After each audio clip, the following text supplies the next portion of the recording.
we're just about at 7:30, and I'd like to start this on time. A lot of people want to know how long it takes. It's about an hour and 10, that's about it. I see a lot of familiar faces here in the audience here tonight. So for those of you who are here that know me, hello. And for those of you who don't, my name is Sarah Rogers, and this is my class of 8 weeks. These people have been working really hard to do their monologues and their scenes, and I'm very, very proud of them. What you're going to see tonight is a culmination of the 8 weeks of their work. They study hard. They memorize. Everything's memorized. Nothing is held with paper. And they do the blocking and they do the work. And when I tell you, people say, why do you teach an 8-week class? For monologues and scenes, it's necessary. Because you need that much time to digest the work, the words, what you're saying and how you're performing it. It's a lot of fun for me to watch growth in each and every one of them. And I'm also very, very proud of them all. I thank you so much for coming out tonight to see this show and support our community. It's really important. I know we've all been locked up for about a year, and it's been kind of tough for all of us. But yet, we managed to get through, and here we are tonight. And again, I'm so very happy for all of you that are coming here tonight and sharing this experience with the cast, with the community of artists that have, or are in ArtServe. How many people have never been to ArtServe before? Raise your hand. Let's see, I see 1, 2, 3, 4, 5, 6, 7, 8, 9, 10, 11, 12, 13, 14. About 15 of you that have not been to ArtServe. When I first came here almost 4 years ago, May 1st was my very first class here at ArtServe. I said to them, you have a stage, I have a product, and we do a performance at the end of 6 weeks for improvisation. Mark your calendars for June the 7th. And for monologues and scenes, it's a performance after 8 weeks. It brings people in from the community inside of this building. This is a beautiful building. We have a lot of artwork out here. You're free to walk around and see all the beautiful art. If you've never been here before, take advantage of it. There's a lot of things happening here in Broward County, and especially at ArtServe. We're geared up to get a new stage and new things happening here this year, and I'm just really excited to be still here after 4 years. I'm just so excited about that. But anyway, without further ado, cast, come on up, come on up. Okay, let's go there.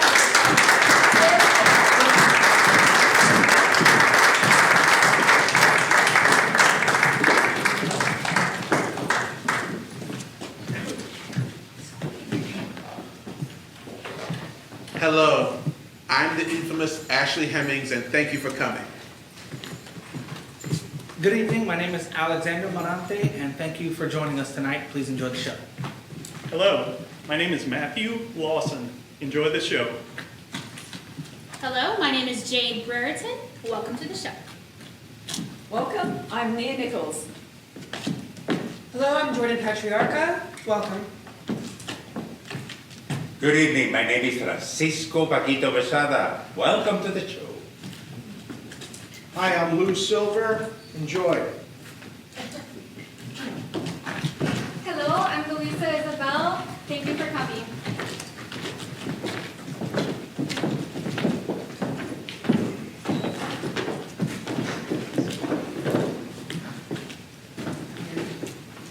Good evening, everyone.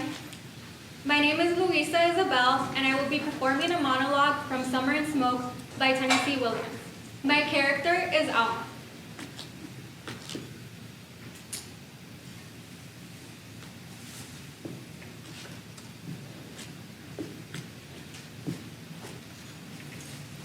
I see.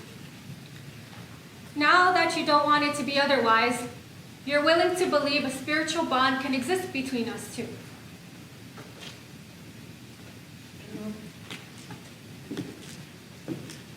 But I don't want to be talked to like some incurably sick patient you need to comfort.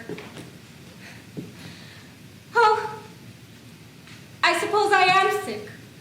One of those weak and divided people who slip like shadows among you solid ones. But sometimes, out of necessity, we shadowy people take on a strength of our own. I have that now. You needn't try to deceive me. You needn't try to comfort me. haven't come here on any but equal terms. You said let's talk truthfully. Well, let's do. Unsparingly, truthfully, even shamelessly then.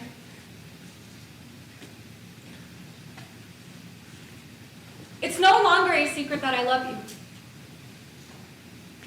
It never was. I loved you as long ago as the time I asked you to read the stone angel's name with your fingers. Yes, I remember those long afternoons when I had to stay indoors to practice my music and heard your playmates calling you, Johnny, Johnny. How it went through me just to hear your name called, and how I rushed to the window to watch you jump the porch railing.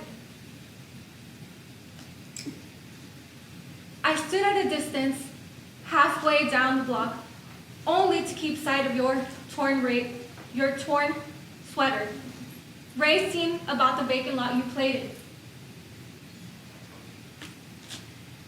Yes, it had begun that early, this affliction of love, and has never let go of me since, but kept growing.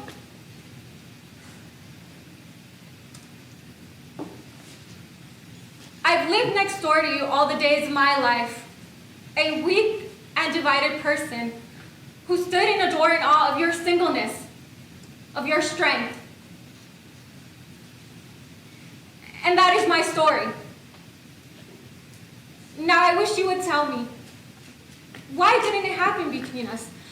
Why did you come almost close and no closer?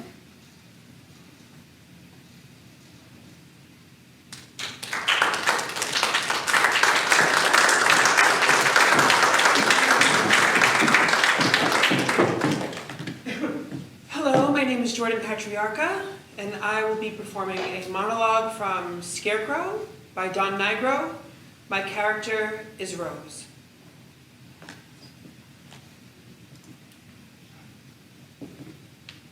Just what in the hell do you think you're doing?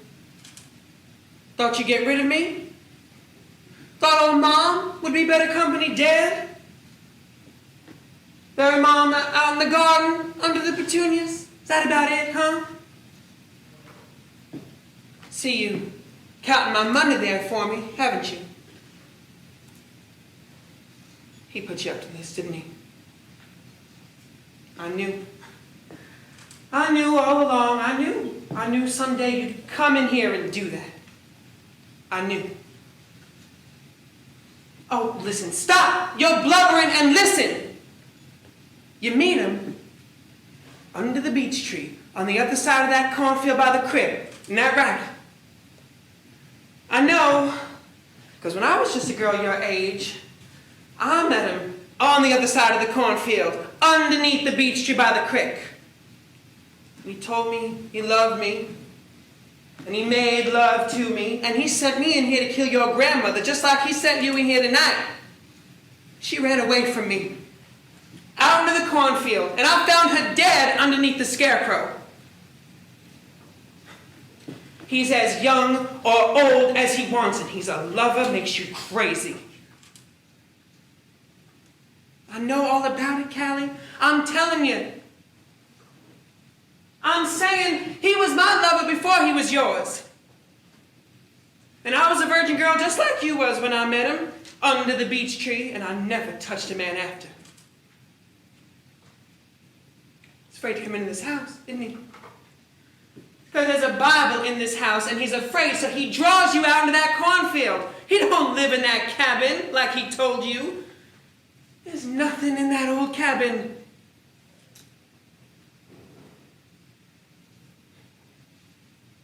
He's alive in the scarecrow. He lives in the scarecrow. And he's been waiting all these years for his little girl to grow up. You've got to save us from him. You've got to burn down that scarecrow.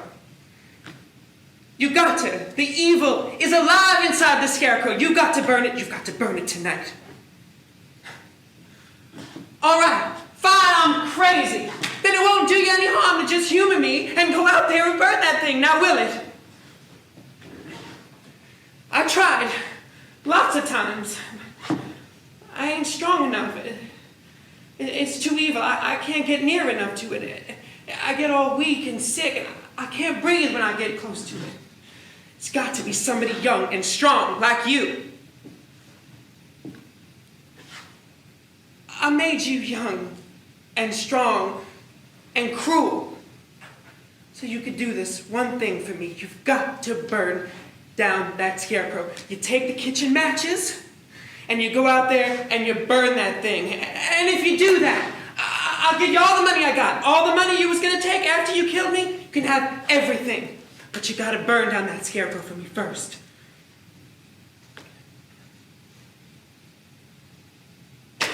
Fine.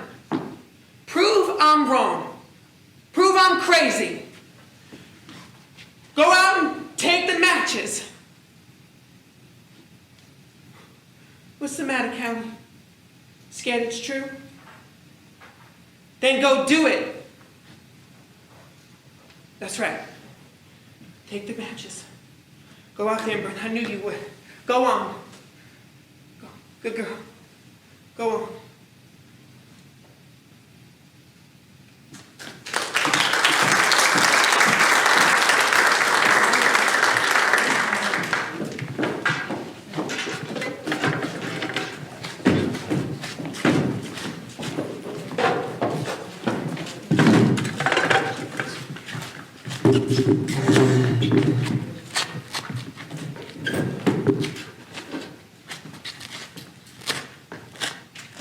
Hello again, I'm Ashley Hemmings, Hello, I am Jade Brereton, and we'll be performing a scene from I Am a Camera. written by John Van Drew. My character is Christopher. And my character is Sally.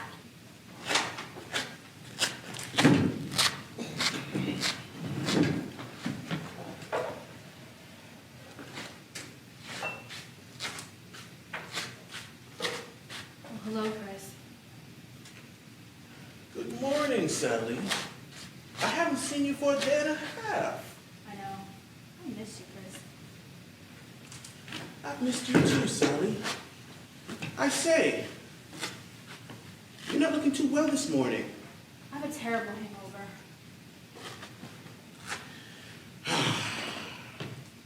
What have you been up to? Not that. I wasn't thinking of that. But you know, we've been going around for the last 2 days. I got all drunk and sentimental the first night. And then I ended up calling Mommy in London. Good God, what for? Felt like it. But the connection was awful. I couldn't hear a word she was saying. Ugh. And then last night was the worst. We went around to the most boring places and somebody needs to stop with this. I mean, really? I wish I just stayed home with you. Well, thank you, Sally.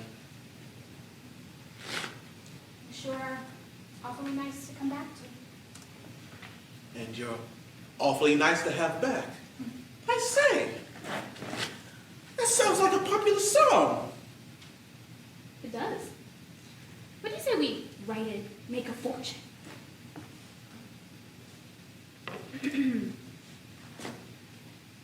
Awfully nice to come back to. You're awfully nice to have back. You're awfully nice to come back to. I say we do belong together. More so than if we'd ever had an affair. That silly little quarrel we had didn't mean anything. I don't think two people can live as close as we do and not have them. What I said was that idiotic binge. By the way, did you read that article I left you? The what do? My article. Oh, I looked at it. Well, I'm sorry, Chris. It just won't do. why? What's wrong with it? It's not nearly as snappy enough. Snappy? Oh, it's all right, Chris. I got someone else to do it. Oh. Who? Get this. though. Called him this morning. Who's that? Really, Chris? I thought you had interest in the cinema. He's miles the best scenario writer, and he makes pots of money. Then why is he doing this? As a favor to me. He said he was gonna dictate it while he's in the bath and run it around the editor's flat. Well, that's wonderful. Of course, it depends on how many baths he takes. You know, he read me the first few chapters. Honestly, I think it's the best novel I've ever read. Seeing as you haven't read that many novels, that doesn't amount to much now, does it? You know, he's the type of author I really admire. He's not stuck up either. Not like one of these young authors who write one book, start talking about art, and think they're the most wonderful authors in the world. Just who are you talking about, Sally? Well, you do, Chris. You know you do. And it's no reason to be jealous. Jealous? Who's jealous? There's no reason to get upset either. I'm not upset. You don't like my article. All right. But you need not go on about it. I don't know why I think you would. Or that your successful, rich friends would have so much stuff to say about me. Do you want to know what my friends say about you? No, I don't. Well, I'm going to tell you. My friends say that you are ruining me. That I've lost all my sparkle and effervescence. And it's all due to you. Yeah. I'm sitting here, pouring myself into you.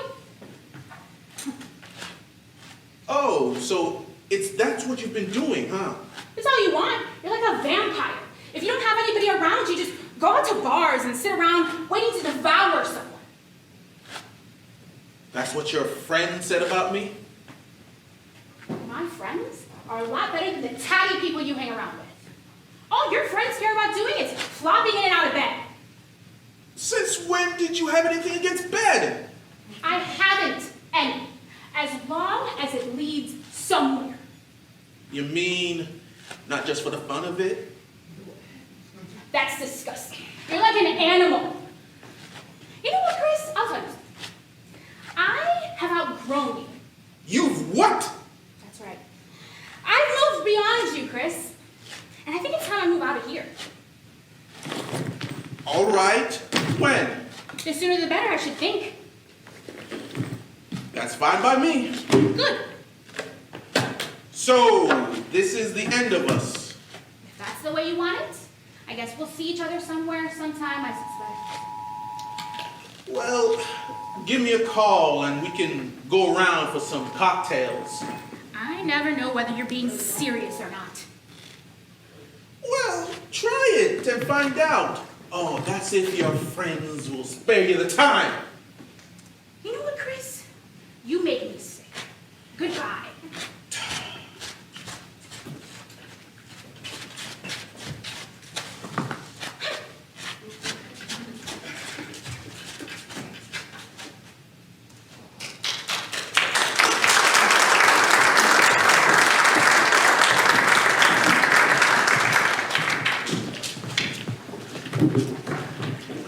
Next, we will be performing an improv called Talking Hands. And what we need is 2 different topics of conversation from the audience. COVID. No, but let's pick something else. 19. What's that? 19. 19? Never mind. Filming. Filmmaking, there you go. What else? Gardening. Gardening. All right? Filmmaking and gardening. Springtime is here. Time that I take out my shovel, start digging the dirt, and getting some flowers going. You know what? That reminds me. I should film you doing that, and we can have like this experimental journey for you go on. It's like a documentary. Ooh, I've always wanted to be a YouTube star. I can get my flowers going, it'll be a big garden. Okay, so we'll go in a different direction though. Maybe you can use that shovel and dig a hole and bury yourself in it. And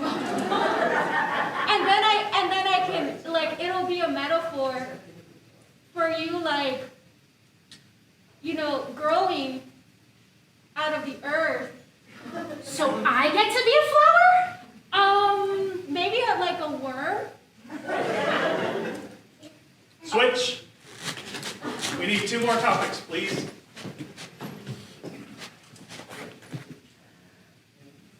Topics of conversation. What do we got? Earrings. Earrings. What else? Therapy. Therapy. Earrings and therapy. I need therapy right now, desperately. I wear earrings Well, in you- my nipples. Oh, that's probably why I recognize you from my therapy class or Because session. you envy. Yes, I envy you, yes. And I put it everywhere that I try. Okay. It hurts. I'm sure it does. It hurts. You need more therapy than me, probably, right? Excuse me. Okay, all right. Well, therapy is doesn't always have to be just for crazy people, right? Really crazy. Well, you've got stuff all over your body. You just told me. Well, that. that's your judgment. Is that a fact No, it's or probably- is that an opinion? It's probably fantastic. It's The Romans did it. The Persians did it. the Persians. Okay. Cut. Oh.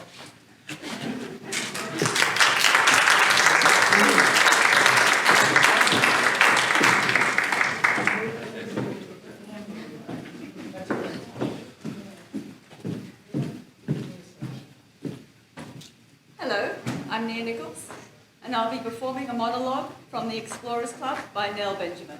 My character is the Countess Glamorgan.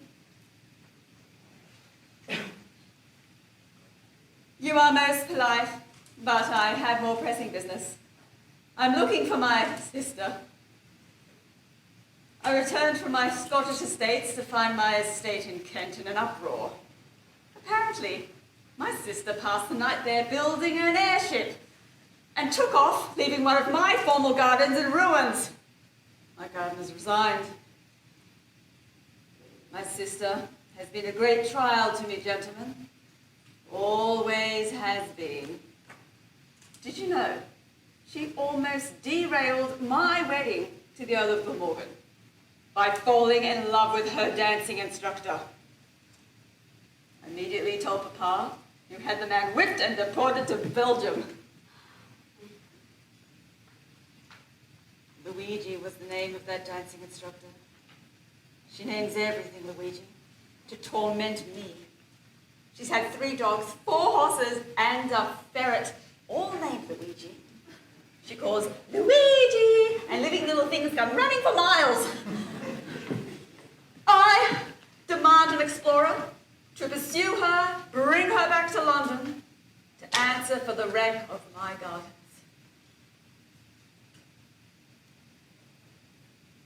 Oh, for God's sake. You can't send that one. He's clearly in love with her. He'll be useless. He's got the same look her ferret had. Send that fellow. He's large and right now very quiet. Just how I like them. Now, if you'll excuse me, I have to go to the palace and see if I can undo the social damage done by my ghastly sister. Gentlemen.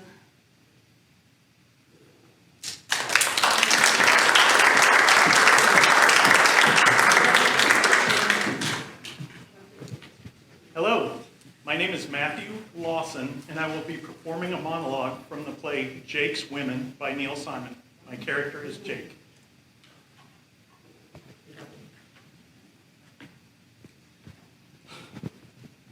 I get the feeling I'm trying to put together a jigsaw puzzle that has no picture on it. I'm a blank, waiting to fill in who I am. How did I get to be this way? That's not a rhetorical question. I mean, if you know, please tell me. Okay, Jake, go back to the beginning. That's what Edith always says. Here's another mother story. I'm 6 years old, and I'm sitting with my mother in the kitchen watching her shell peas. And on the floor, I see a roach.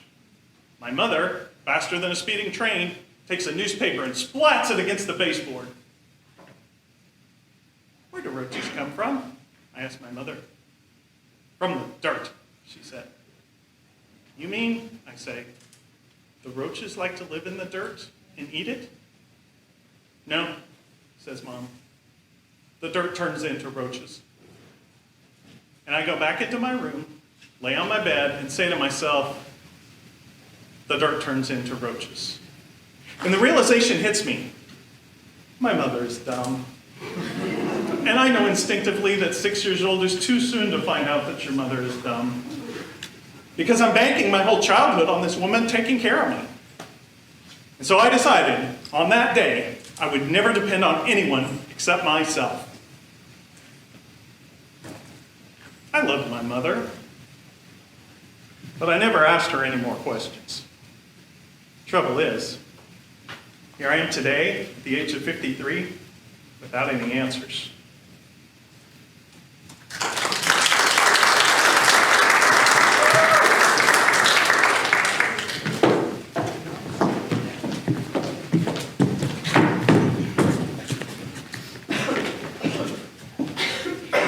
Good evening, I'm Luisa Isabel, And my name is Alexander Morante and we will be performing a scene from Gigi. by Anita Luce. My character is Gigi. And I am Gaston.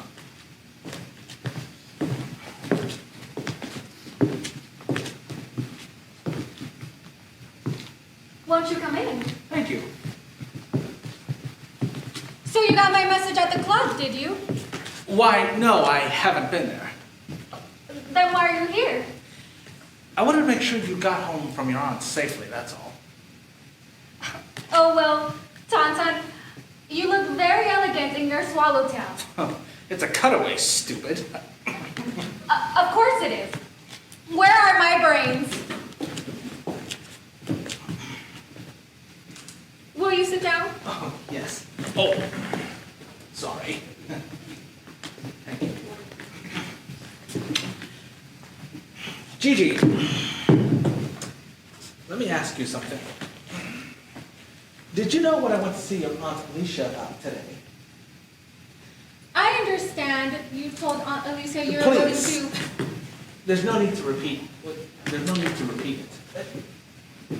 Just tell me what it is that you want, and tell me what it is you don't want, and I'll try to give you what I want, what you want.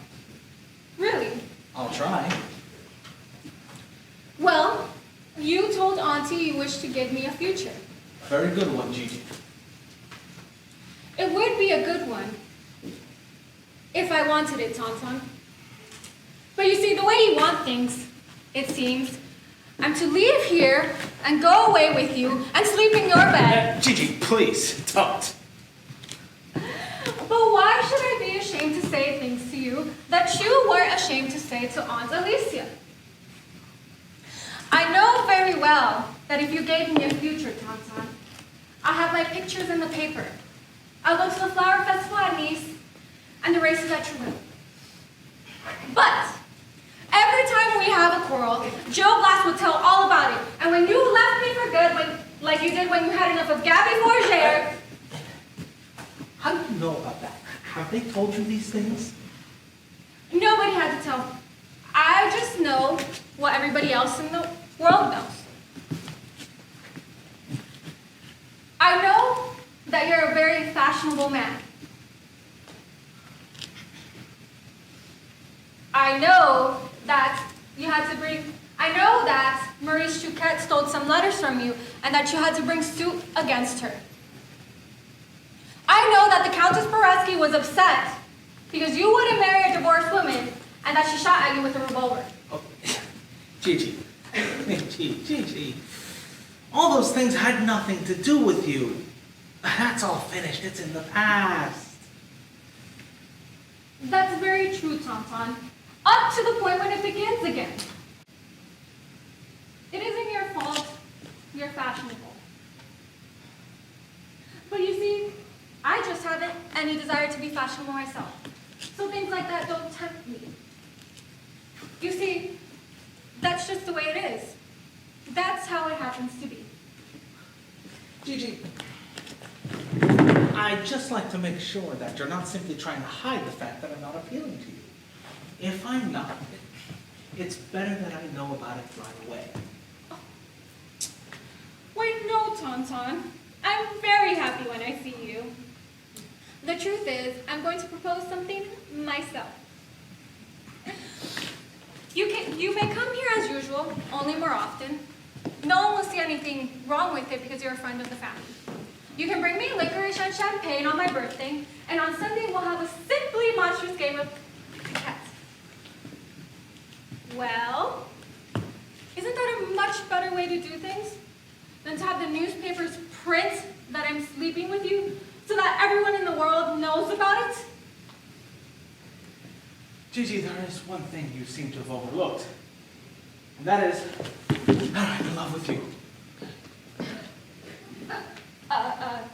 You're in love with me. But you never told me that before. I'm telling you now. What kind of a horrible man are you anyway? Gigi! You're in love with me. And you're willing to drag me into a life that can only bring me suffering? Where everybody talks vicious about everybody else? Where the newspapers write nasty stories? You're in love with me? But that doesn't stop you for a moment from wanting to drag me into something that's bound to end with a separation?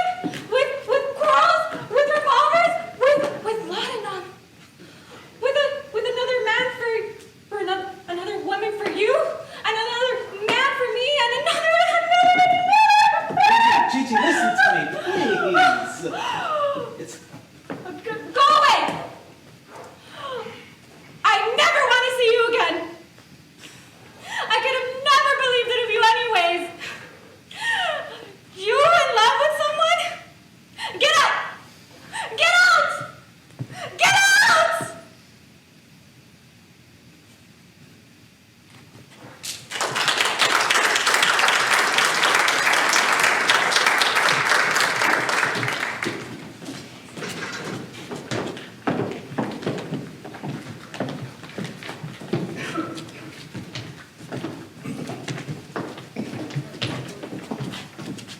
Hello again.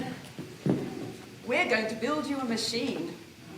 But first, we'd like to know, what type of machine would you like us to build? What kind of object would you like our machine to make? Any suggestions? Camera. A camera. Okay, we're going to make a camera-making machine.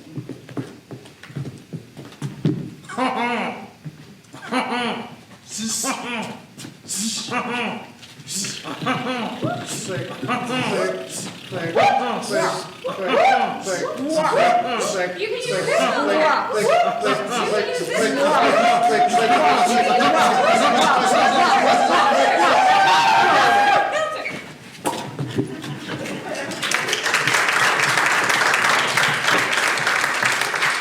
I'm so glad you enjoyed it. We'd like to do another one for you so we can complete your night. What type of machine would you like this one to build for you? What type of object?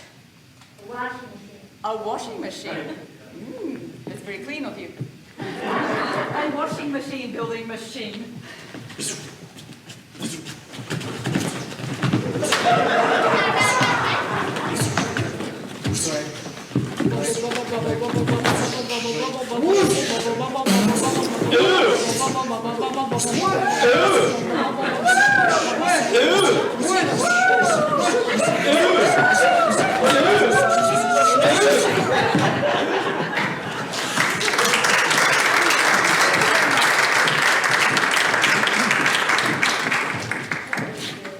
My name's Lou Silva. I'm going to be performing a monologue called Past Prime, written by David L. Epstein, and my character is Victor. Yeah, she's a lawyer, and we went to an Indian restaurant on our date, which, as you know, I can't eat. Well, she asks why, and I tell her I have a sensitive stomach. Well, she says, tell me about it. So I explain to her that It's embarrassing. She goes on about this rant about how she's so fond of me, needs to know everything about me. And there shouldn't be any secrets. So I tell her, I have Crohn's disease. Well, she has never heard of that. So I have to explain. It's like one of those vaguely advertised diseases on the telly, like herpes or chlamydia. Well, now she thinks I have an STD. So I now have to explain that I don't have any venereal disease, but a stomach disorder. Well, thank God the food finally arrives, and I begin to nibble on this dreadful meal, and she persists, and she continues and nags. When did you get it? How did you get it? Is it genetic? Genetic. Right there, I know she is only concerned if I am procreation material. So I tell her, yes, it's 100% genetic. Right there, the mood changes and all the color in her face is gone. As if she's been embalmed. So I tell her, I say, Mom has it, I have it, my children are going to get it. Now I decide, I'm going to have a little fun with this. I'm never going to see this woman again, right? So I tell her, darling, you see, you get this hole in the lining of your stomach. It is called a fistula, where bile and acid leak into your bloodstream. Well, the side effect is death, or you're unable to control your bowels. For example, I tell her, you're a lawyer, you might be in front of a judge doing a deposition, or worse yet, out on a date, as we are now, when all of a sudden, your bodily functions reveal themselves in the form of an unbelievably loud gas, or worse yet, uncontrollable diarrhea. Well, I have a few more bites of my rice. I look over at her lovingly. Darling, how is your tandoori chicken?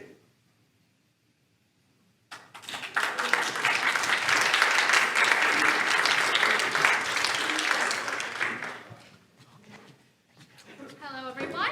My name is Jade Brereton, and I'm going to do a monologue from The Colored Museum, written by George C. Wolfe. My character is Miss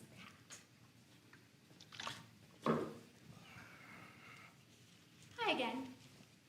Miss Pat here. I'm sorry to disturb you, but I hear drums. And what did we just say? No drums. It must be someone in coach. Up here in cabinet, we will not respond to those drums. As a matter of fact, we don't hear any drums. Repeat after me. I don't hear any drums. I don't hear any drums. And I will not rebel. And I will not rebel. I know a few of us are still a little bit edgy after hearing about the tragedy on board the Laughing Mary.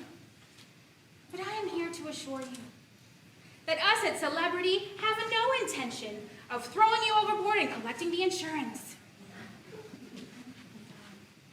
We value you. Why, when you're out there in the cotton fields, in the burning heat and stinging lash, you will metamorphose into the likes of James Brown and the Fabulous Flames. And you will come up with the best dances, the best dances. And what you see in the Funky Chicken? And you, just what do you think you're gonna mean to William Faulkner? I mean, all right. So you're gonna have to suffer for 400 years. But from your pain will come a culture so complex. And with this little item here, it's a basketball. You'll become millionaires!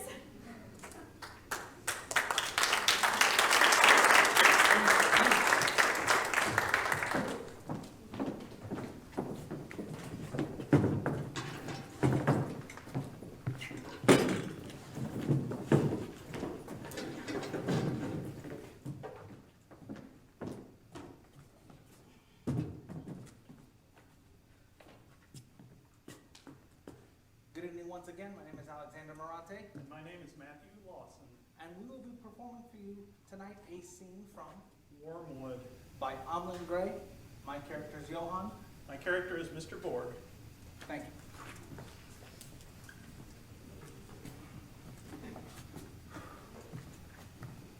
Mr. Borg, I met your wife by accident this afternoon. When I told her I worked here, she asked if she could see the back room, which she was curious to see because of you, Mr. Borg. Well, why else? Because she was curious to see it. Are you a sapper and a miner, Johann? Sir?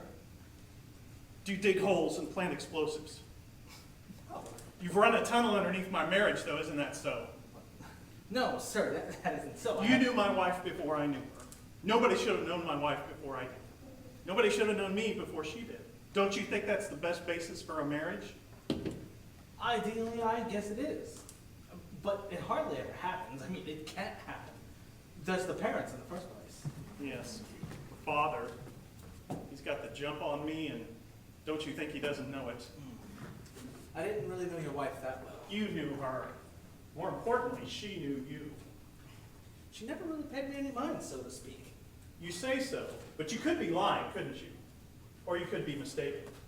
It's a subject for conjecture. No, there's nothing to conjecture about Mrs. Borg and me. There's always something to conjecture. You're a painter. Is there ever not something to look at? No, Mr. Borg, you just paint what you see. You look past what you see to what you know to be behind it, and you paint that. Else why paint at all? Well, your wife stopped painting. That's right. In the name of simple decency. I paint. Is that indecent of me? Not if you're completely without talent, as I guess you are. What's talent got to do with it? A painter or a writer uses the people around him. The more talented he is, the more cruelly he exposes them. He strips the skin off his nearest and dearest and offers the skin up for sale. Well, I'm happy I'm not talented if that's what happens. So you should be. Your wife's very talented. Of course she is. If she'd been a dabbler like you, she could have gone on painting till the earth ran out of pigment. You stopped her. She stopped herself. Her motives were the same as mine had been. Of course, some damage had been done already. My books were in print, and some people had ogled her self-portraits. They were quite staggering. No one but I should have seen them, and not even I. Not even Marika herself should have seen them. You surely shouldn't have. Better I should find you back here drinking with her. Well, your wife and I drank absinthe in your honor. Did you sit in my place? Or was this glass Marika's? That glass was hers. This looks as thin as water. Absinthe used to swell with winding layers of greenish oil, ready to suck at your tongue like a harlot. Oh, there's some absinthe in that crate there. Not real absinthe, with wormwood. Yes, sir. Malachi's illegal stock. I should have known he'd keep some back. Do you have the key?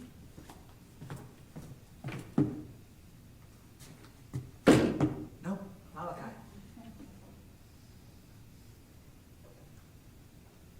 It won't offend you if I drink from my wife's glass. Of course not. If you drank from it, that would offend me very deeply. Your pseudo-absinthe smells invisible just as it looks.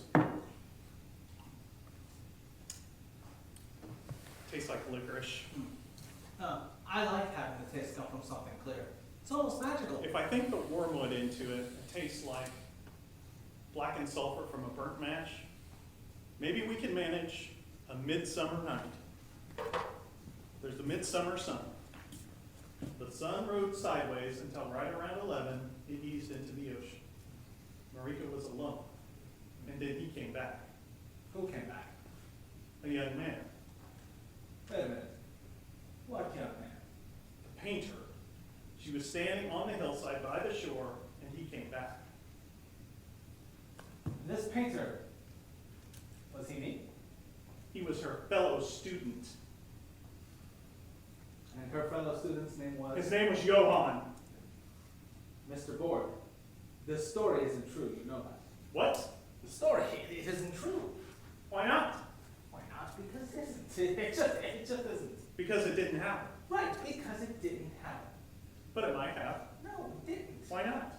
Well, no reason. Why mightn't you have been a man of talent, even genius, a man whose will was just as strong as Marika's? I'm not a man of genius. I never was.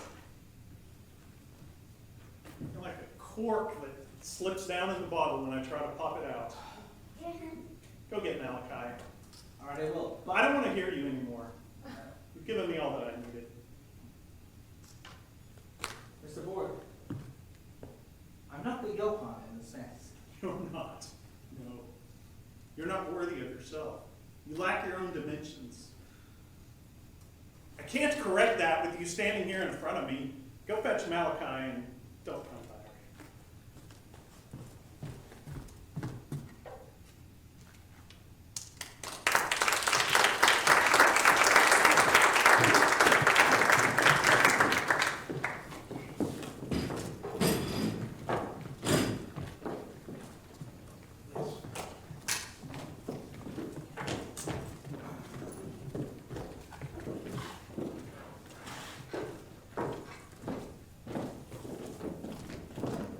Hello, I'm Jordan Patriarca, and now we will be performing an improv called 3 Things You're Doing Wrong in the. So all we need from you is the. The bathroom. All right, 3 things you're doing wrong in the bathroom. All right, who's gonna go? I'm gonna pick, start with the first one. Ashley, bathroom. Now, 3 things you are doing wrong in the bathroom. Number 1, you don't wash your clothes in the toilet. That's unsanitary. Number 2, you don't sleep in the tub. You can sleep in the tub, but it's not advisable because the tub is cold and wet, so it won't be comfortable. And number 3, you can't drive your car through the bathroom. That's not going to work. Those are 3 things you're doing wrong in the bathroom. Thank you. I sure could use a cold tub right about now. We are gonna go all the way through, so we need several more. If we have one, we can get one. What's that now? What? The sauce? The sauce? Yeah, sauce. That's not a place. Oh, you said place.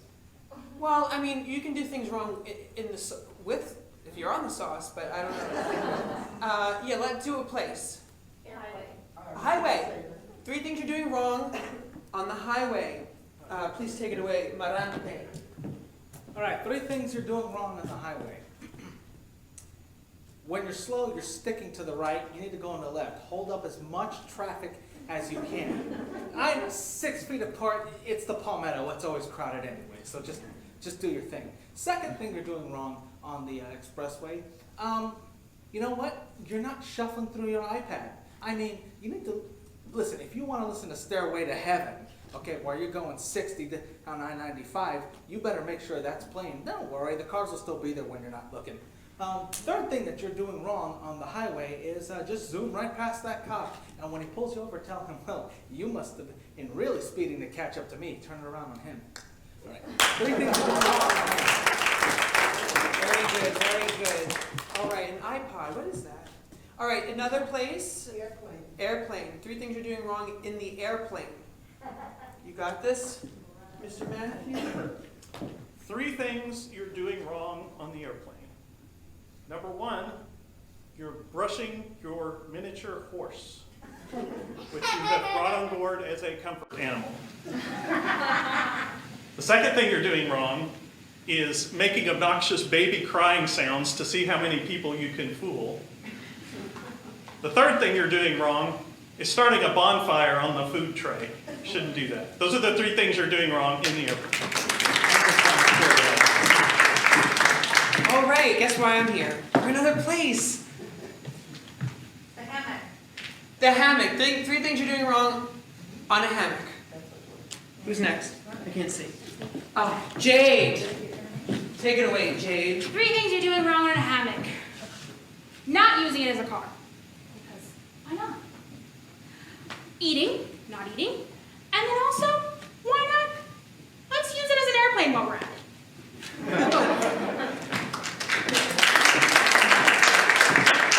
Three things you're doing wrong in the hammock. Yes. Okay. And then any other suggestions? Three things you're doing wrong in the restaurant. Okay, this ought to be good.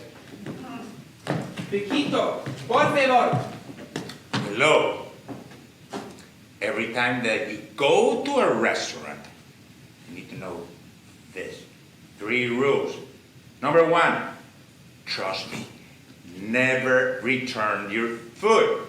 Because I know that they do it with that food, they put it on the floor, they stick up and sometimes, I don't know, put it on their handprints. And you might like it. Second thing that you don't believe me. Second thing that you never do at a restaurant.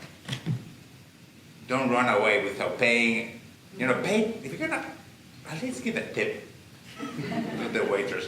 And if you run because you're hungry, I don't know, feed the homeless. And number 3, you need to listen carefully, please. That you need to do when you go to a restaurant is please, when you're gonna sit, the lady, remember, you take the sit down, you need to put the seat back. Because your foot on the floor probably is not that romantic. Thank you. Those are the 3 things, and if you believe me, you need to follow me. 3 things you do. That was an intuition. That was a slightly different game. That was 3 things that you do in the. But we're moving back to 3 things that you're doing wrong in the. What's? What? Goodwill. What's that now? Goodwill. Goodwill. Thank you. Goodwill, Luisa. 3 things you're doing wrong at Goodwill. Okay, all right. You're not trying on all the costumes. All the Halloween costumes, even the toddler ones, you're not doing that. I mean, you have to do that because you have to get the costumes, right? All of them, even the toddler ones. The second thing you're doing wrong at Goodwill is not breaking all the furniture, right? You're gonna be doing people a service because the furniture is crappy anyway. When they get home, then it's when they'll realize that it's all broken.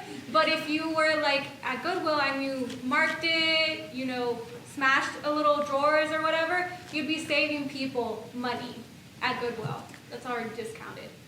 The third thing you're doing wrong at Goodwill is not driving your car into it. Those are the 3 things you're doing wrong at Goodwill. When in doubt, just drive your car through it. Oh, pretty sure unless you're on the highway. So, another suggestion, please? The beach. 3 things you're doing wrong at the beach. All right. I think, Nia, why don't you try this one? 3 things you're doing wrong at the beach. The 3 things you're doing wrong at the beach is debatable, depends who you are.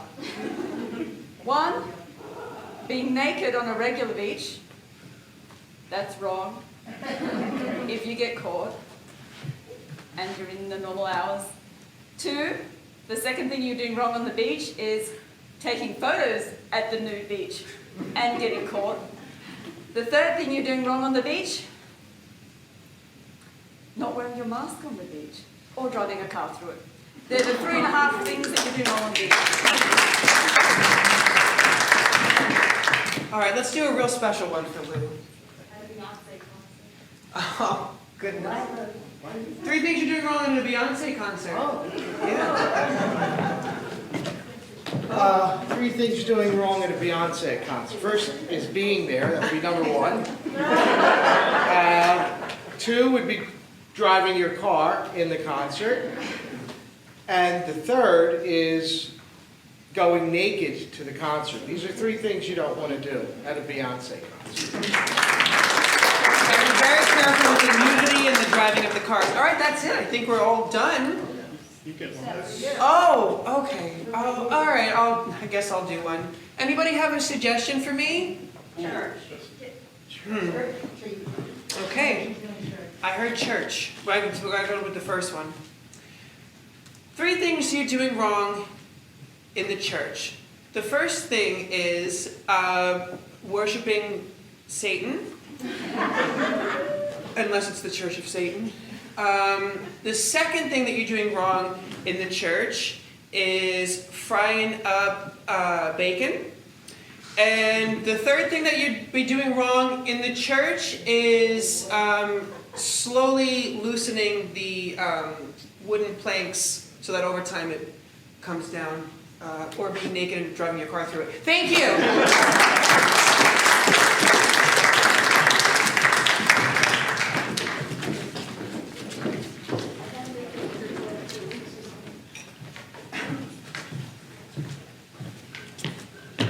Hello, my name is Francisco de Jesus Besada del Lago Loaces Duarte, but my friends prefer to call me Paquito. I'll be performing a monologue from Silver Linings Playbook. And by Stephen next, and the character I'm gonna do is Pat.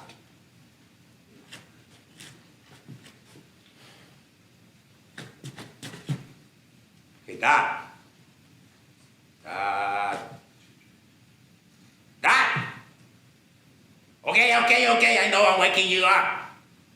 I'm waking you up, Dad. I know it's 3 o'clock in the morning. I know it's 3 o'clock in the morning. I have to tell you something that is extremely important. Can you listen to me?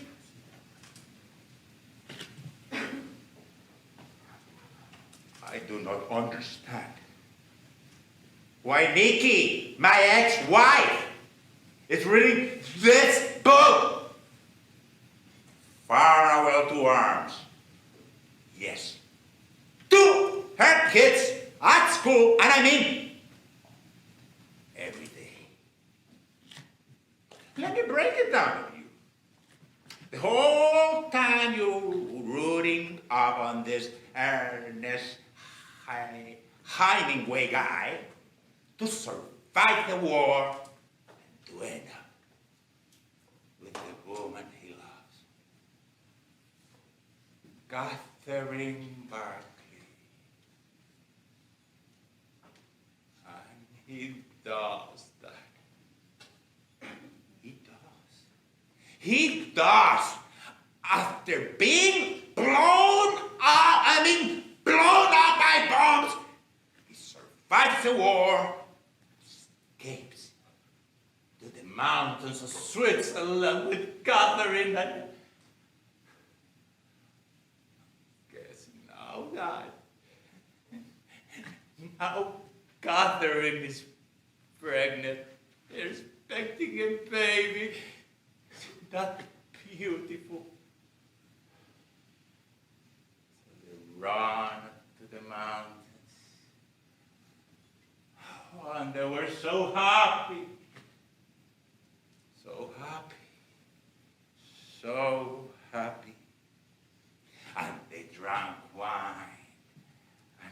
And they danced. And they danced. And I know that there's a lot of those boring dancing things that are boring, but who cares that? Because of the long run,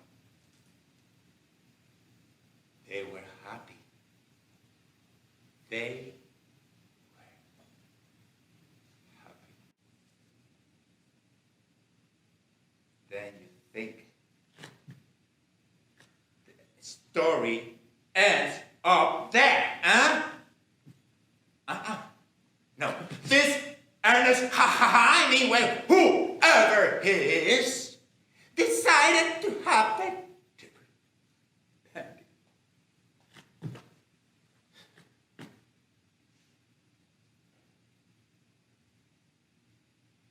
She dies, Dad. lies, lies. Life.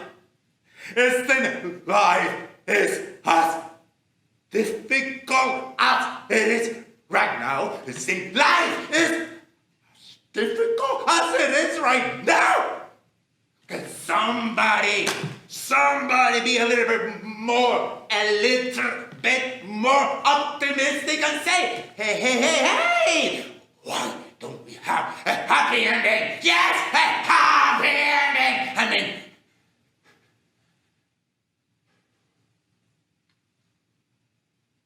happy ending.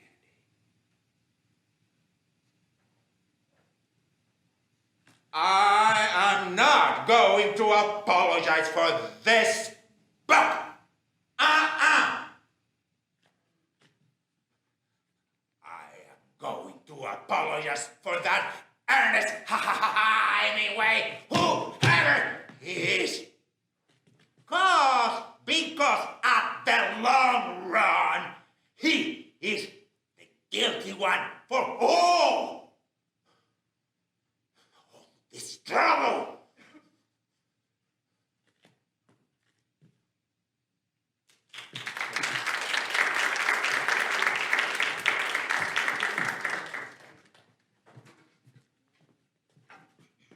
Good evening once again. Thank you for being here. My name is Alexander Morante, and I will be performing for you tonight a monologue called Killing You by Joseph Arnon, and I am the killer.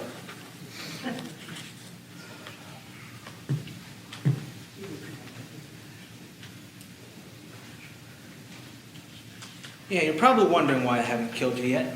I'm actually wondering that myself. You should just do it. Takes a second, and it's forgotten in the next. But you're different somehow. With you, it's just different. I don't know why. Why can't I kill you? I don't know anything about you. We've never met. So strange. I guess even the greats have an off night. Maybe this is my off night. Maybe. Should I let you go? What would be the point? What do you think? Should I let you go? Yeah. You think you should live, don't you? I should just let you walk right out of here. Well, there's something to be hopeful about. Some crazed psycho kidnaps you and then just lets you walk right out the door. That's something to tell your friends. Amazing stuff right there, don't you think? But I have to kill you. No. Relax. I have to kill you because it's what I'm supposed to do. I mean, even when an athlete has an off night, he has to perform. And I have to perform. I couldn't live with myself if I just couldn't perform. Letting you go wouldn't make me the star athlete that I make myself out to be. You understand, don't you? I mean, sucks for you because I gotta kill you, but I mean, you understand, even if it's the tiniest part of you. Usually I remember these things, but in your case, I'm never gonna forget you. Take care.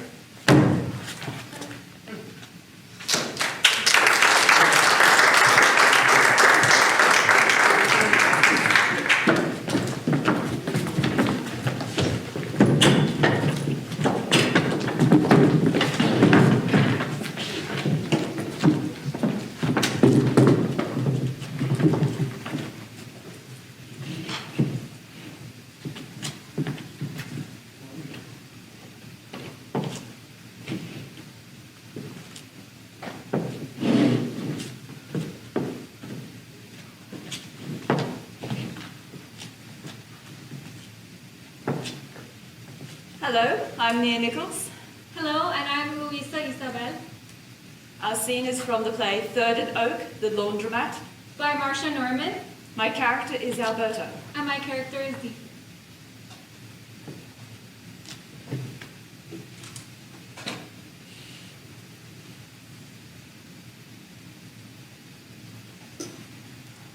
I didn't miss him until I put the cake in the oven. I guess I thought he was in the garage checking on his seabeds.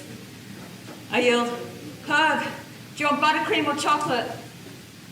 And then I saw him, lying in the alley, covered in my cabbage soup. It was his heart. Did you call the... I picked up his head and I held it. Well, I had to clean up as much of the stuff as I could. There was a tuna can, and there was coffee grounds, and there was eggshells. You knew he was dead, not just knocked out? He hit his head when he fell. There was blood on my hands, and I knew I should get up, but the blood was so warm.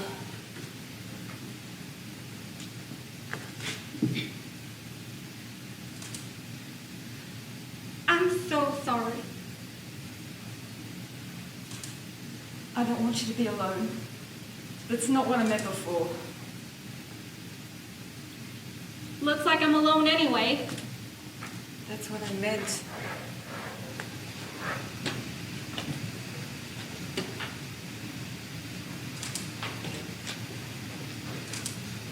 Sometimes I bring in a little stand-up mirror to the coffee table while I'm watching TV. It's my face when I look over there, but it's a face just the same. It's not awful being alone. I mean, it's awful, but it's not awful. There's harder things.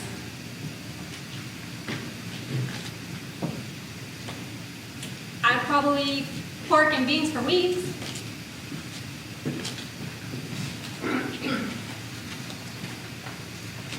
I found our beach ball when I was cleaning out the basement. I can't let the air out of it. It's his breath in there. Get your clothes out, they'll wrinkle. It's amazing about the shoes.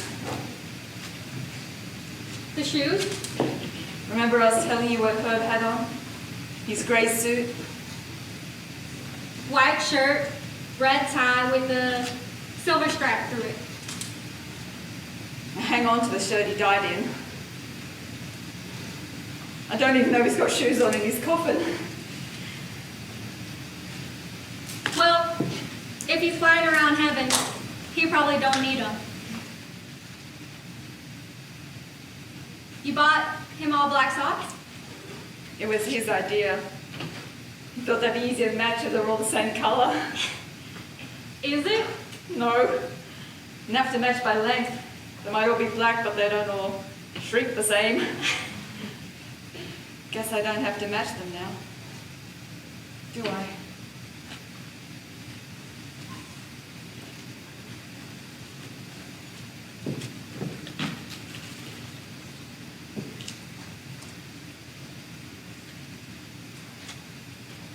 I'd like to lose all of Joe's white ones.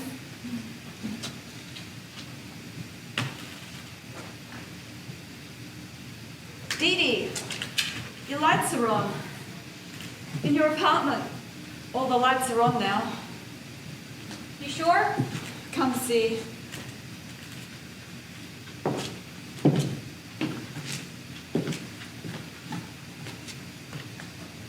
You're right. Yeah. So what do I do now? I don't know.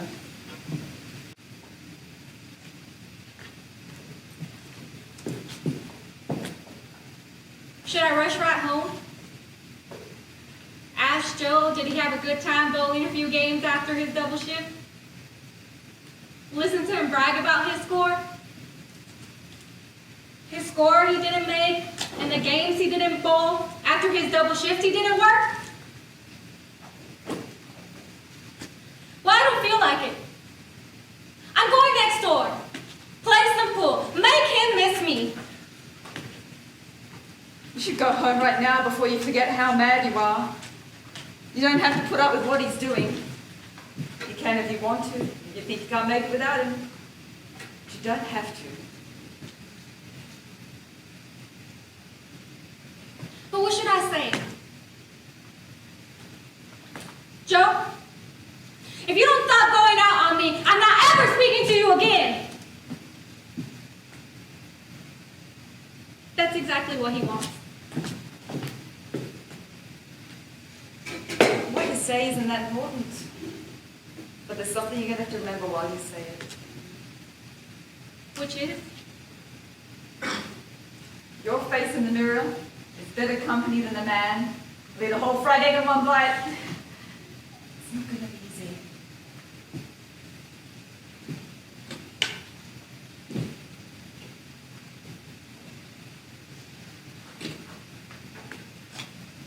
Are you ever going to wash that other shirt?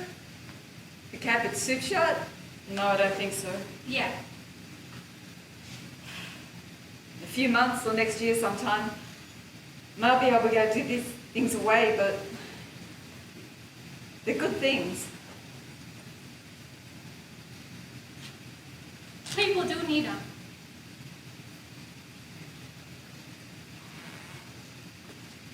Hey.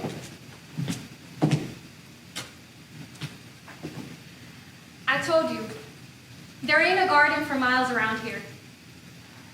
You better hang on to these hoes. It's getting about time to turn over the soil, isn't it? About 2 weeks? Yeah, it is. Well, that's everything. I'm getting my soap. Mrs. Johnson? Alberta.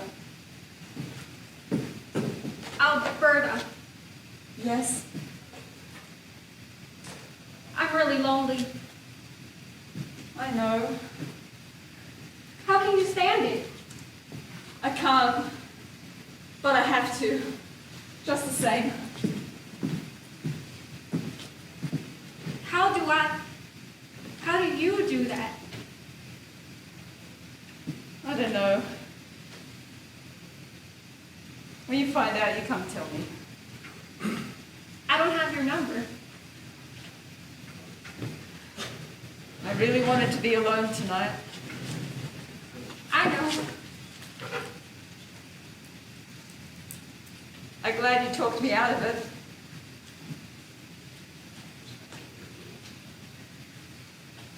Boy, you can count on me for that. Hey, don't go yet. I still owe you some money. Oh, no. Everyone deserves a free load now and then. Thank you. I suggest you go wake up Sleepy back there and see if there's something he needs to talk to you about. Tell you the truth, I'm ready for a little peace and quiet. Good night.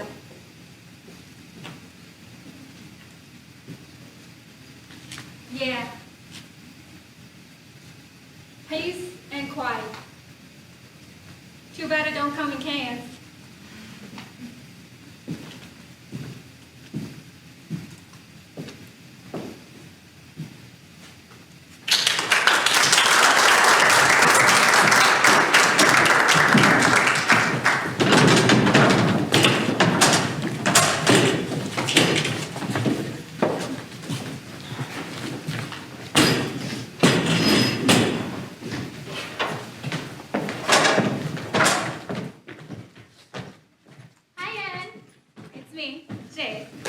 Up next, we are going to do something called My Life as Up, where we come up with a life story for random inanimate objects. So we need those objects, of course, from you.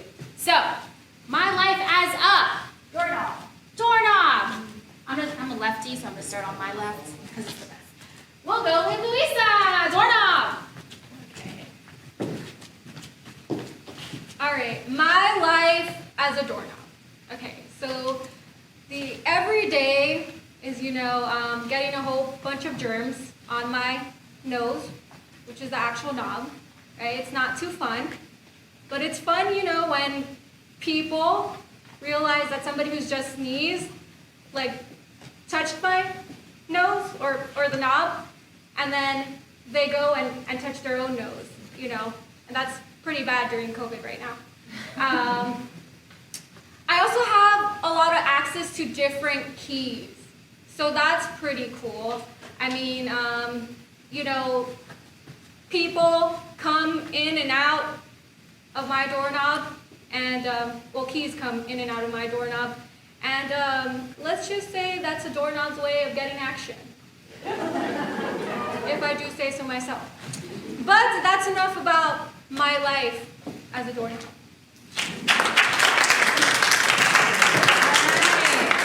My life as a Toothbrush. toothbrush. Let's go, Nia.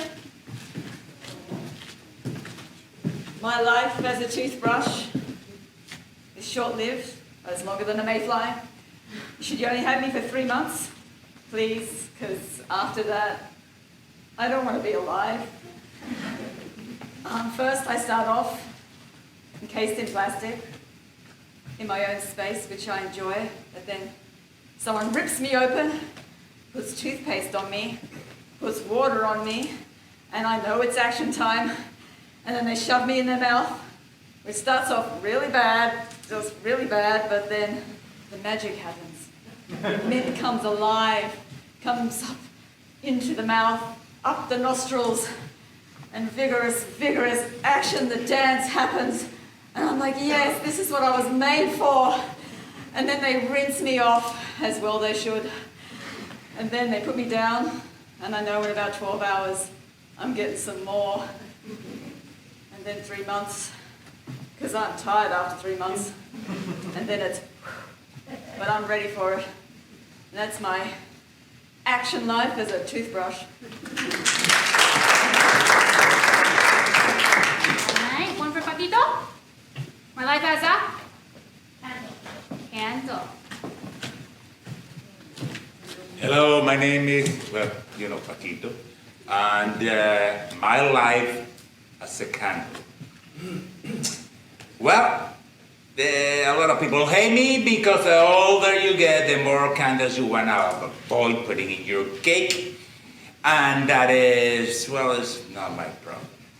The second thing about my life as a candle is that they say that you live like a candle in the wind, but very few people use these candles. We are actually getting some different kinds of energy that some, even the Chinese are doing, you know. And I don't know about that. And the third most important thing that you need to know about my life is as a candle, it is that I light the world, but I can also burn it. Thank you. Alright, my life as a cell phone. My life is a cell phone. Well, somebody's always got their hands on me. And a lot of times people are telling me to turn yourself off because I disrupt movies and television shows and theater performances and things like that. And of course, during the COVID, you know, the germs, I was always getting wiped down and stuff like that. But that's my life basically as a cell phone. Let's get a good one for Jordan. My life as a hula hoop. My life as a hula hoop is fast and round. Thank you. It's my life as a hula hoop. Alright. My life as a blender. Grande. My life as a blender. Well, I have to tell you, it's quite an exciting life. Fast and loose. I'm everywhere. You need bananas, you need cherries, you need grapefruit. I'm the guy. I take everything from condensed state of fruit to a liquid. Yeah, I'd say I'm the most popular of the household equipment. Of course, don't tell that to the toaster. But, you know what? I bring you the most delicious beverages in a matter of minutes. I'm quick, I'm efficient, and And I'm the sharpest tool in the kitchen shed, too. Blender joke. Oh, man. But, yeah, you know, you never neglect me. And for all you health nuts out there, well, I grind nuts, too. They make delicious milks. My life as a blender. My life as a Computer. computer. Matt. My life as a computer is really great. I can process information so fast, and I'm so much faster than my parents and my grandparent computers. They were so slow. My great-grandfather, he took up a whole room just to help the NASA people get to the moon. I could do that now on a cell phone. But I could do all kinds of things on the computer. I can make videos, I can record music, and everybody uses me for everything, for work, for play, for sharing cat videos. That's really the main purpose these days. I would say that 92% of my time is spent on cat videos. And that's my life as a computer. All right. So to know Ashley is to know that he's marvelous. He will tell you he's marvelous. So let's get a good one for Ashley. My life as a stove. My life as a stove. Well, I cook your food. I help reheat your food. And basically, you wouldn't survive without me because I'm the stove. I mean, when you need heat, when you need a pizza, you can put the pizza in the oven, and basically, I'm the most useful appliance in the kitchen. Much more important than the blender. That's my life as a stove. And one more. Light bulb. A light bulb. Now, remember earlier when I played Sally, talking about my sparkle and effervescence? Well, I was born with it with a light bulb. Yeah, that's right. Being a light bulb, it's hot and cold, right? Some days, I'm off most of the time, right? Taking a nap, sleeping, hibernating. But when I light up, I really light up. I mean, I guide your way. I show you all the wonderful things in the earth. You need me. That's my life as a light bulb.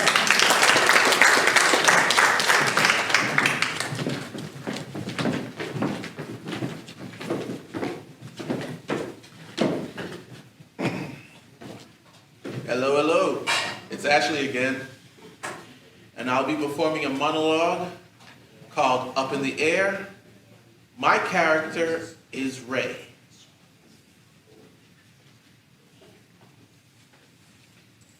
How much does your life weigh? Imagine for a second that you're carrying a backpack. I want you to feel the straps on your shoulder. You feel them? Now, I want you to pack that backpack with all the stuff that you have in your life. Start off with the little things. The shelves and drawers. The knickknacks, collectibles. Now, feel the weight as that adds up. Now I want you to start adding larger stuff. Clothes, tabletop appliances, lamps, linen, your TV. Stuff that all in there. Now, your backpack should be getting pretty heavy. And you go bigger. Your couch, your bed, your kitchen table. I want you to stuff it all in there.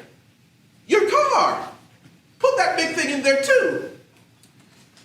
Your home, whether it's a studio apartment or a 2-bedroom house, I want you to take it all and pack it in that backpack. Now, I want you to move with the backpack. Try lifting it up. It's kind of hard, isn't it? This is what we do to ourselves on a daily basis. We weigh ourselves down so much that we can't even move. And trust me when I say this, Moving is living. Now, I'm going to set this backpack on fire. What do you want to take out of it? Some photos? Photos are for people who can't remember. Drink some ginkgos and let the photos burn. In fact, let it all burn. Let everything in that backpack burn. Just light that sucker on fire. Now, I want you to imagine waking up next morning with nothing. It kind of feels exhilarating, doesn't it? This is how I approach every day.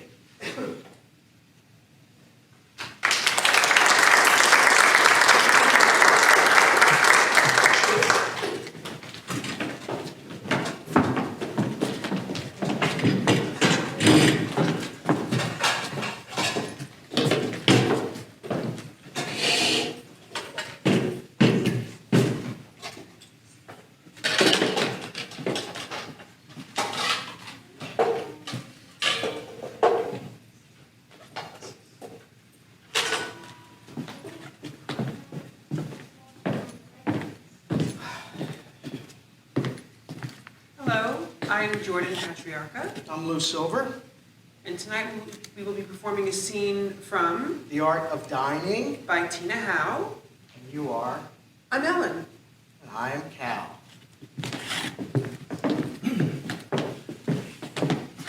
Okay, I need a bass, a billy, a duck, floating island, and pears. One oxtail, one billy, one bass, one duck, one floating island, and one pears. Right. You do the shrimp while I do the eggs. Okay. Heavy cream. Watch. That's enough. All right, now you slice the mushrooms while I finish the mousse. Okay. No. You slice the grapes while I do the soups. All right, I'll cut the grapes. While I do the soups.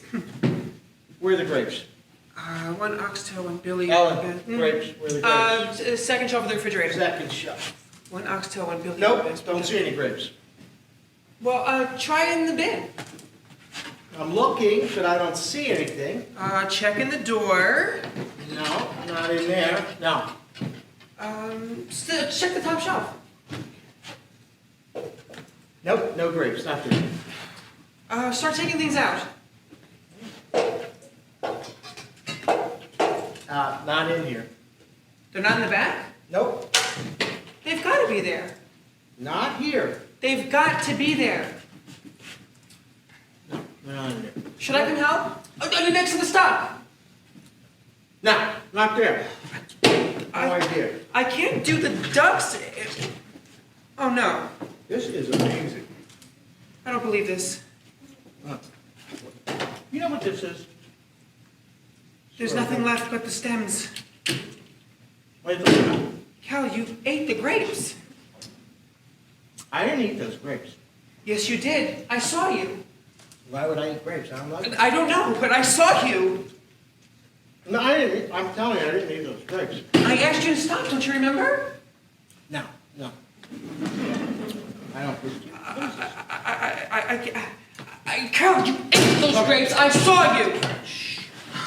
They're here in front of the restaurant. How can I do duckling in white wine with white grapes? Well, maybe you made a mistake. Can't go on like this. How about Bing cherries and peaches? It's a good idea, right? The worst part is that you don't even know you're doing it. I think duck and Bing cherries would be a classic. It's like a disease.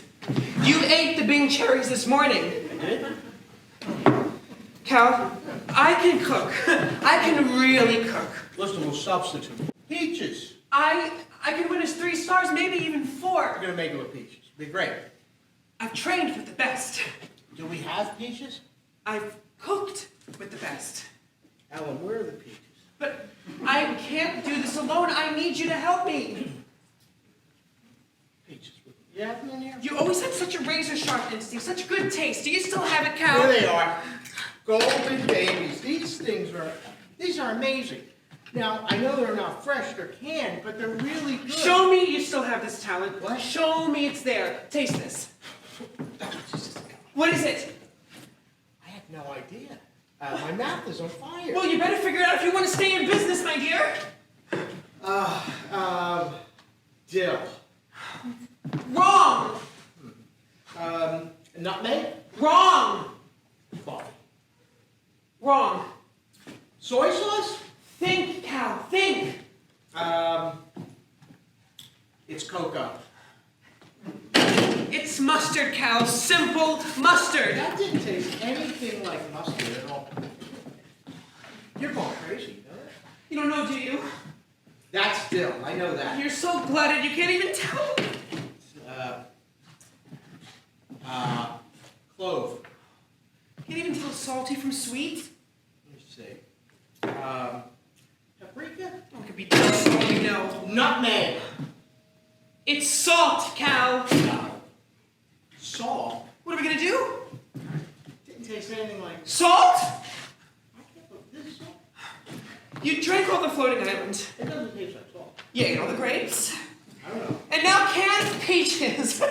Canned! Okay, alright, look, maybe I get carried away, I'm a little distracted. Got a lot on my mind, I'm not paying attention. Still would have never thought this was salt, honestly. You eat anything and like it. I will watch my intake. Pay attention. Cal, I can't do this alone. I need They you to help love me. your It's cooking. too much They to love do. your I cooking. think I've done something Banging wrong. I the get doors lost down, sometimes. We're gonna be fine. Reassure me. You're gonna Tell be me fine. Tell me you have the You're talent. gonna be Tell fine. me it's You're gonna be fine.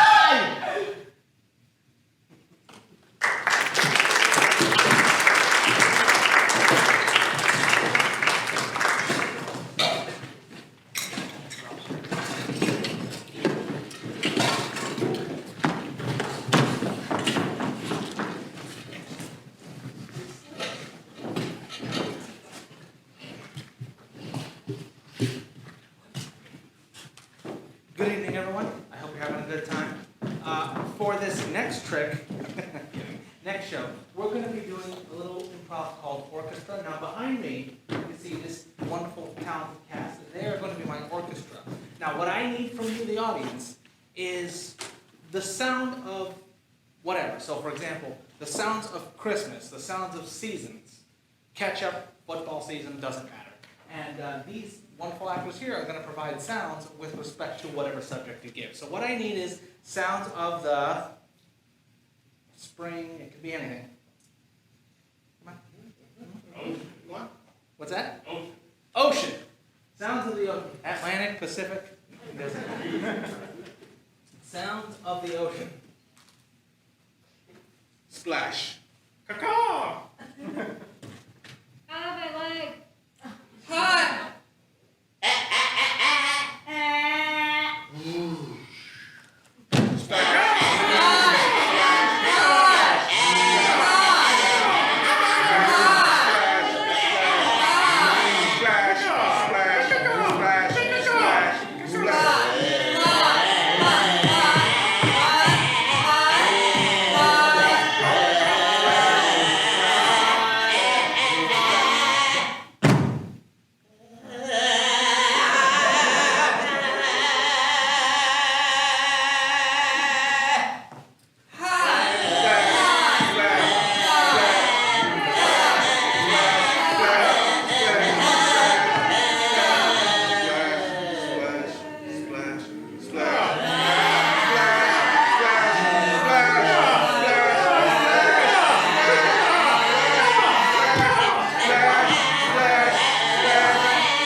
Hi again. Thank you for coming. I'm the great and infamous Ashley Hemmings. My name is Matthew Lawson. Hope you enjoyed the show. My name is Jade Raritan. Thank you for all the love.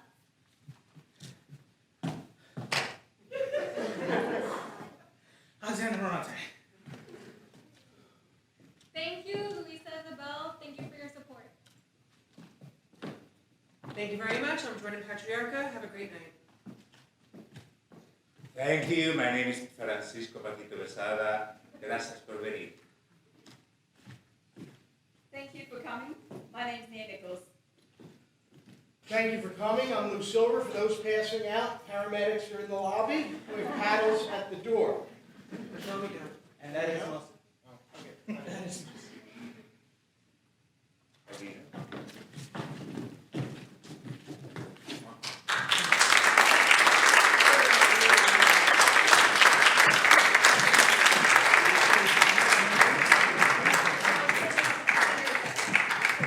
That was 8 weeks of work, hard work on their part, and you know, with COVID being around, they do it with Zoom, they meet in person, they get here early, they work really hard on all of this, and thank you so much for coming to support them. Now tonight, if you could turn around and just take a look in the back, can you turn the light on for him? Josh, stand up, please. He's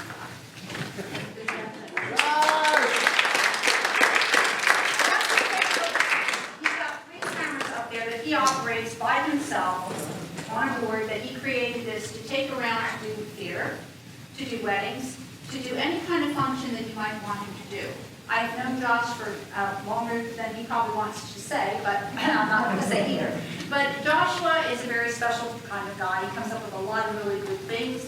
This is one of his creations, so if you need it, there's some cards out on the table. And he's doing this gratis for us this evening.